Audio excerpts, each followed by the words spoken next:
Guess what? I think past failures should not be erased. I think they should be redesigned.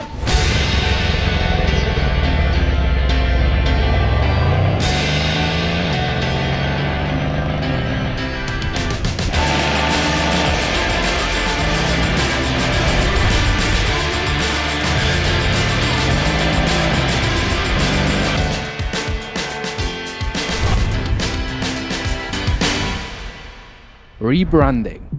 It sounds clean, polished, like something that happens in a boardroom, with mood boards and sparkling water. But this was different. This was a really bad idea. It's windy, it was supposed to be sunny, and I thought this is going to take way less time than it is actually taking. Sweaty palms, seagulls judging, but we made this. Rebranding means to rethink, redo, reinvent, and sometimes a little bit of regret, maybe. Rebranding happens for two reasons. Your company grows, things change, and you need to switch things up. Or you f*** up a business and then you need to make the most of what's left. Some companies rebrand with a new logo. Others, they burn the whole playbook. YouTube started as a dating site.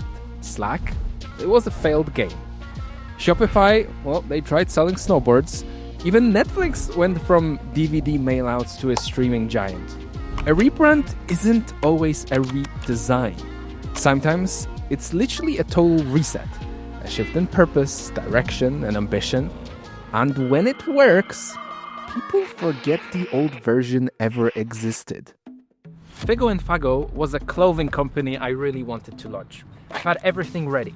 The clothing designs, the prototypes that was sent to me, the colors, the contacts with the factories, the website. It was ready. So why didn't I launch it?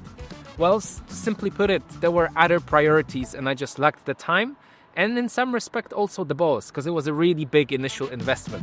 Now, what do we do with this? Well, the marketing needs to shift.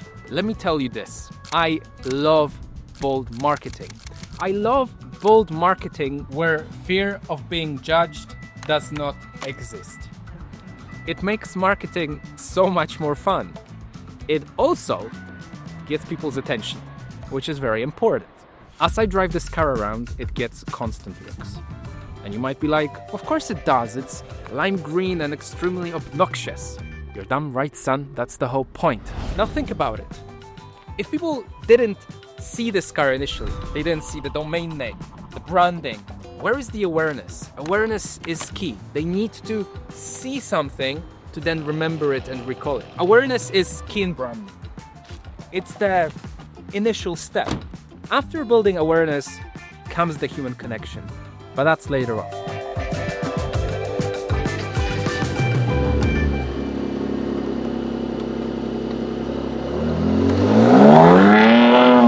Now think about this. The next time someone sees Figo & Fago, they're going to think, where do I know this from? It's going to be that light bulb moment that they're going to recognize it and start thinking that, actually, I saw this somewhere before. It rings a bell. Now, this car won't be marketing Figo & Fago forever. But until the car gets rewrapped, it will. I am not wasting a great marketing opportunity. So if people are going to search for the name, I need to control where they land.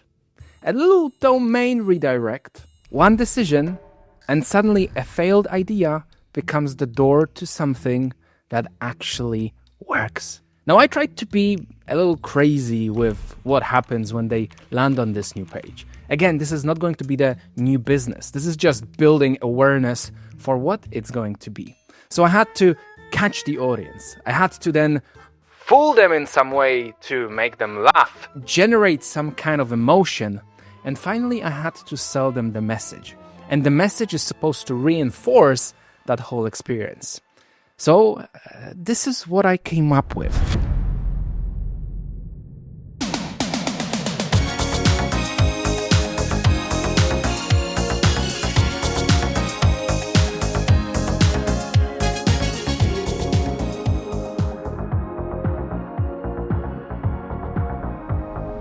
Now, this proved to be really good because I had hundreds of people visit the website and I had hundreds of people learn about Mensoi. And I utilized an opportunity to build that initial awareness and impact.